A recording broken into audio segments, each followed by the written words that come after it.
நான் உங்கள் டாக்டர் ரேகா. இன்றைக்கி நம்ம பார்க்க போகிறது ப்ரெக்னன்சியில் வர வாமிட்டிங்கை எப்படி ரெடியூஸ் பண்ணலான்றது தான்.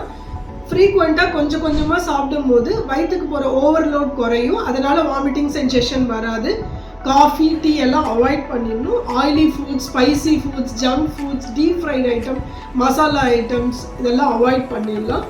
தென் என்னெல்லாம் பண்ணணும் அப்படின்னா, கொஞ்சம் கொஞ்சமாக வாட்டர் ஃப்ரீக்வெண்ட்டாக எடுக்கும் போது டீஹைட்ரேஷன் இருக்காது, அதனால் வாமிட்டிங் ரெடியூஸ் ஆகும். தென் 8 to 10 hours ஸ்லீப் மஸ்ட். கொஞ்சம் மினிமல் எக்ஸசைஸுன்றது ரொம்ப இம்பார்ட்டன்ட். ஸ்ட்ரெஸ் மேனேஜ்மெண்ட் நம்ம பண்ணிக்கணும்.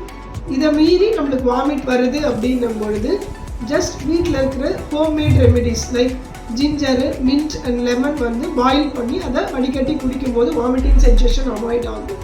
இது மீறியும் வாமிட் வருது அப்படின்னா உங்கள் நியர்பை கைனகாலஜிஸ்ட் கிட்ட போயிட்டு அதுக்கான ட்ரீட்மெண்ட் எடுக்கும்பொழுது இது செட்டில் ஆகும்.